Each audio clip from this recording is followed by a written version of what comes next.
Assalamualaikum warahmatullahi wabarakatuh. Perkenalkan, saya Maria Bisono dengan NIM 858500721. Saya dari jurusan PGSD. Saya di sini akan mempresentasikan atau membahas sedikit tentang memahami 3 pilar filsafat ilmu. Yang pertama adalah ontologi, lalu epistemologi, dan aksiologi. Pernah gak sih kalian itu bertanya-tanya kayak mengapa suatu fenomena bisa terjadi seperti hujan turun atau manusia bisa belajar? Pertanyaannya yaitu apa yang sebenarnya sedang kita pelajari dari fenomena tersebut? Lalu bagaimana cara kita mengetahui dan membuktikan kebenarannya, dan untuk apa pengetahuan itu digunakan dalam kehidupan? Sebelum itu saya akan memberikan sedikit pengertian tentang ketiga aspek tersebut. Yang pertama adalah ontologi. Ontologi membahas tentang apa yang dikaji oleh ilmu dan hakikat realitas. Dalam konteks ilmu, ontologi itu menjawab pertanyaan, apa yang menjadi objek kajian?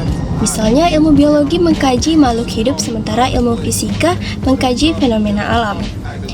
Lalu ontologi juga melihat apakah realitas itu bersifat nyata, dapat diamati, atau abstrak. Dengan kata lain, ontologi menentukan ruang lingkup dan batasan suatu ilmu.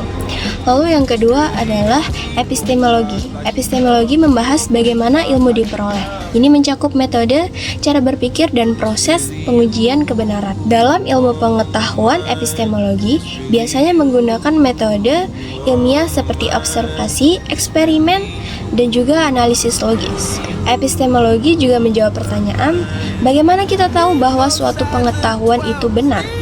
Jadi, epistemologi memastikan bahwa ilmu yang dihasilkan valid, sistematis, dan dapat dipercaya. Lalu yang ketiga, kita lanjut dengan aksiologi. Aksiologi membahas nilai dan tujuan penggunaan ilmu. Ilmu tidak hanya untuk diketahui, tetapi juga digunakan dalam kehidupan. Aksiologi menekankan aspek etika, moral, dan manfaat ilmu. Misalnya, teknologi harus digunakan untuk kebaikan manusia, bukan untuk merugikan. Jadi aksiologi memastikan bahwa ilmu digunakan secara bertanggung jawab dan bermanfaat. Lalu, apakah di ketiga aspek tersebut saling berkaitan?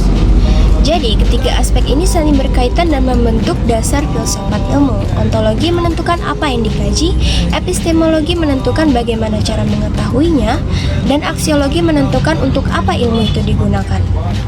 Tanpa ontologi, ilmu tidak memiliki objek yang jelas. Tanpa epistemologi, ilmu tidak memiliki metode yang benar, dan tanpa aksiologi, ilmu bisa disalahgunakan. Oleh karena itu, ketiganya harus berjalan bersama sebagai satu kesatuan. Jadi kesimpulan dari materi saya ini yaitu ontologi, epistemologi, dan aksiologi merupakan fondasi utama dalam filsafat ilmu yang saling melengkapi. Dengan memahami ketiganya, kita dapat melihat ilmu tidak hanya sebagai pengetahuan, tetapi juga sebagai kesatuan yang bermakna dan bertanggung jawab dalam kehidupan. Terima kasih, sekian presentasi dari saya. Wassalamualaikum warahmatullahi wabarakatuh.